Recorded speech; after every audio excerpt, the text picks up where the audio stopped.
Hello friends, आज की video में हम 12 से 14 ईयर गर्ल के लिए एक फ्रिल वाली अम्ब्रेला फ्रॉक की कटिंग और स्टिचिंग करेंगे। जिसके लिए मैंने 2 मीटर फैब्रिक लिया है और फैब्रिक को एक साइड में से मैंने एक बार फोल्ड करने के बाद दोबारा से इस तरीके से फोल्ड कर लेंगे, यानी कि 4 फोल्ड कर लेंगे। और 4 फोल्ड करने के बाद ये 9 इंच है।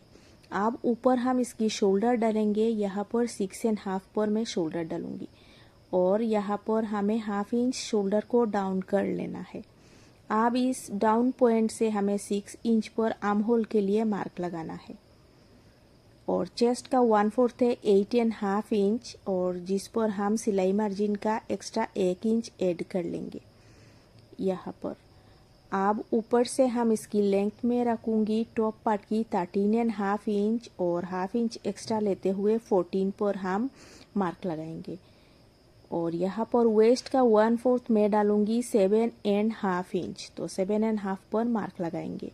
ऊपर से इन दोनों पॉइंट को हम इस तरीके से मिला देंगे और यहाँ पर 1 इंच की लाइन दूरी पर भी और एक मार्क कर लेंगे।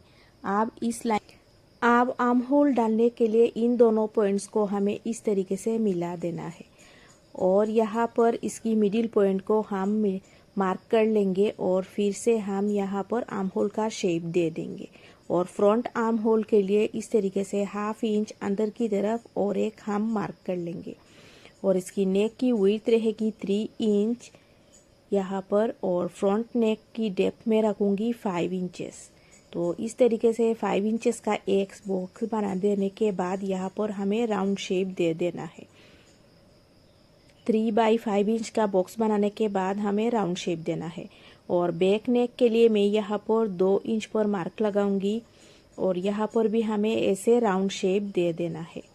और इन सारी मार्किंग हो जाने के बाद अब यहाँ से हमें 1 इंच ऊपर ऐसे एक लाइन डाल देना है। यहाँ पर आप देख सकते हो इस तरीके से 1 इंच ऊपर लाइन डाल लेने के बाद सारी बैक मार्किंग को हम काट कर लेंगे।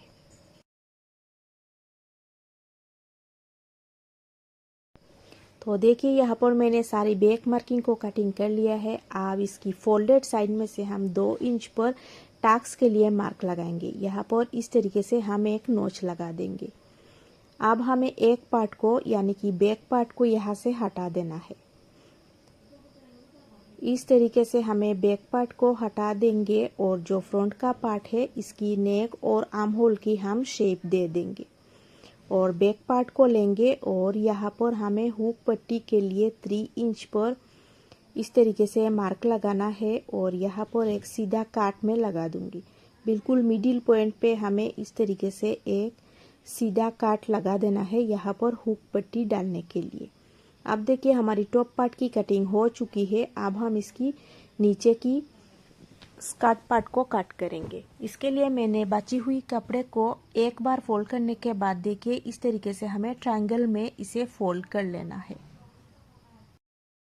अब हम इसकी टॉप पार्ट को लेंगे और इसे अच्छे से इस तरीके से एक बार फोल्ड कर लेना है और इसका जो ये फिटिंग लाइन है वहाँ पर भी हम एक फोल्ड डाल देंगे। यहाँ पर इस फिटिंग लाइन पर भी ऐसे हम फोल्ड कर लेंगे। इसके बाद हमें इसकी मिडिल पॉइंट को इस तरीके से अच्छे से मिलाना है। नीचे की पार्ट की और ऊपर की पार्ट की मिडिल पॉइंट को हमें इस तरीके से अच्छे से यानी कि फोल्डेड साइड को मिलाना है और यहाँ पर एक लाइन डाल देंगे। तो यहाँ पर आप देख सकते हो मैंने लाइन कर लिया है और इसकी लेंथ में टोटल फ्रॉक की लेंथ में रखूँगी 39 इंच और 1 इंच एक्स्ट्रा रखेंगे सिलाई मार्जिन के लिए। और ऊपर का पार्ट हमने कट किया था 13.5 इंच, तो ऊपर से हमें 13.5 इंच को छोड़ते हुए 40 इंच पर हमें मार्क करना है। तो इस तरीके से मैं ऊपर की पार्ट को हटा दूंगी और इस लाइन से हम 40 इंच पर इस तरीके से हम मार्क लगाते जाएंगे। इस तरीके से 40 इंच पर हमें पूरे राउंड में एक एक मार्क लगाते जाना है।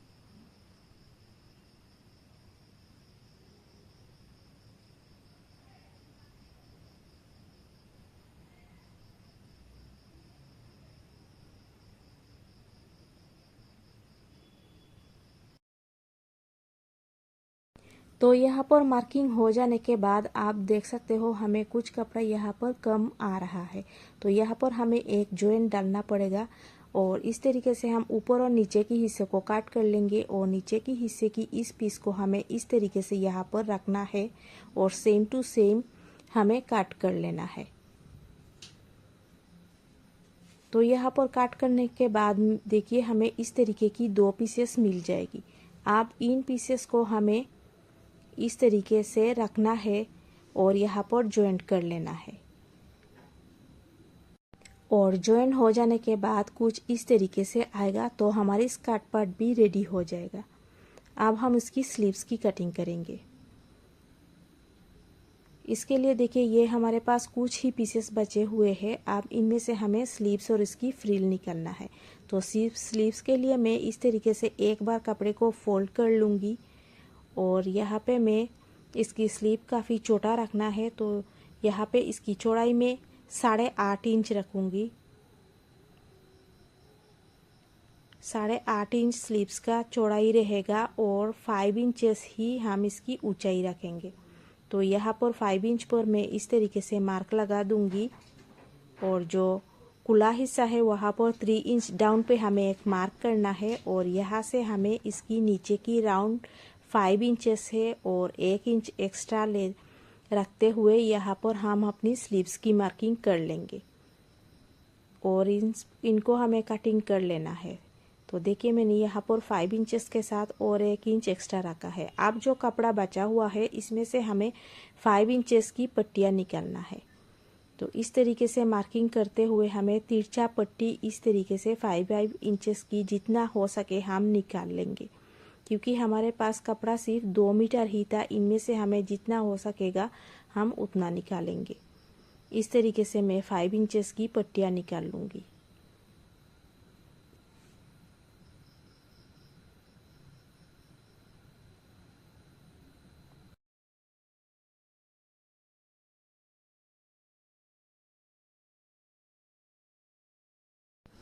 अभी आप यहाँ पर देख सकते हो मैंने सिर्फ 3 पीसेस ही निकाला है, क्योंकि हमारे पास कपड़ा काफ़ी लिमिटेड है। तो इन पट्टियों को हमें इस तरीके से जॉइंट डालते हुए एक लंबी सी पट्टी तैयार कर लेना है। अब हम बेल्ट निकालेंगे, तो इसके लिए भी मेरे पास काफ़ी कम कपड़ा बचा हुआ है और बेल्ट हमें चाहिए 2 इंच का। इसके लिए हमें 4 इंच चौड़ी एक कपड़ा चाहिए होगा। तो एक बेल्ट हमारा निकाल जाएगा और दूसरा हम इनसे जॉइंट डालकर बेल्ट तैयार कर लेंगे। अब मैंने बैक पीस पर यहाँ पर जो हुक के लिए काट लगाया था, यहाँ पर मैचिंग एक कपड़े के साथ इस तरीके से पाइपिंग जैसा डालते हैं, सेम वैसे ही हम हुक पट्टी यहाँ पर तैयार कर लेंगे। तो ये वाली पट्टी हमारी इस तरीके से आएगा। अब हम फ्रंट और बैक दोनों पार्ट्स की शोल्डर को इस तरीके से रखते हुए जॉइंट करेंगे और नीचे की जो टक्स पॉइंट है इनको भी हम स्टिच करके तैयार कर लेंगे। तो यहाँ पर मैंने आगे से कर लिया है। अब इनकी शोल्डर जॉइंट हो चुका है और शोल्डर जॉइंट हो जाने के बाद मुझे यहाँ पर इस रफल को जॉइंट करना है। तो इसके लिए हम बिल्कुल सीधा सीधा रखेंगे। सीधा कपड़े के ऊपर सीधा रफल रखने के बाद इस तरीके से छोटे छोटे से प्लेट्स डालते हुए पूरे राउंड में हम स्टिच कर लेंगे और इसकी आगे के हिस्से को भी हम हेम कर लेंगे। बिल्कुल बारीक फोल्ड डालते हुए हम हेम करेंगे और यहाँ पर आप देख सकते हो मैंने रफल को जॉइंट कर लिया है और इसकी जो स्टार्टिंग और एंडिंग पॉइंट है वहाँ पर भी हमें छोटी सी फोल्ड डालते हुए इसे हेम कर लेंगे।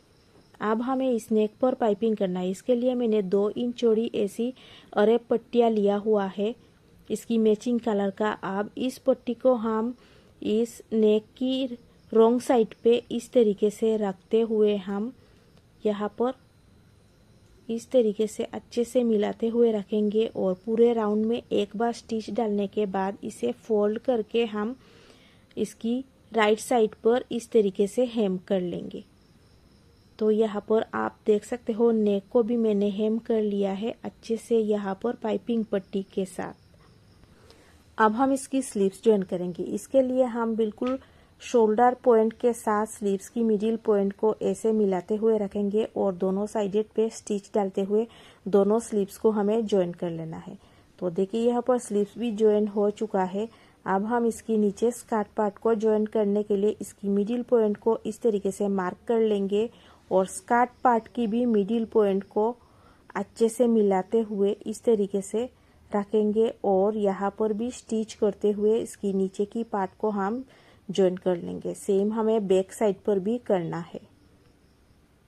तो देखिए यहाँ पर स्कर्ट पार्ट भी जॉइन हो चुका है फ्रंट और बैक की। अब इन दोनों पार्ट्स को जॉइन करने से पहले देखिए मैंने बेल्ट को भी रेडी कर लिया है। इस तरीके से जॉइन डालते हुए कपड़े को अब इसे एक सिलाई लगाएंगे यहाँ पर और इसे सीधा कर लेंगे। तो देखिए मैंने एक रेडी कर लिया है और इसको हम इस तरीके से इसकी टॉप पार्ट के साथ जॉइन करना है। यहाँ पर 1 इंच छोड़ते हुए हम स्कर्ट पार्ट से ऊपर 1 इंच छोड़ते हुए हम बेल्ट को रखेंगे और इस तरीके से दोनों पार्ट्स को अच्छे से मिलाएंगे और स्लीव्स से लेकर नीचे तक हमें इसे जॉइन करना है और नीचे के हिस्सों को भी हमें हेम कर लेना है।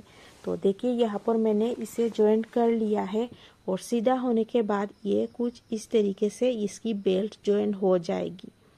तो इस तरीके से हमारा ये फ्रॉक कंप्लीट हो जाएगा और ऊपर हमें एक हुक डालना है और इसके बाद ये इसकी फाइनल लुक है, आप देख सकते हो। और वीडियो कैसी लगी, अच्छी लगी हो तो प्लीज़ मेरी इस वीडियो को एक लाइक डाल के चैनल को सब्सक्राइब जरूर कर लेना। जल्द ही मिलेंगे अगली वीडियो में, तब तक के लिए बाय बाय।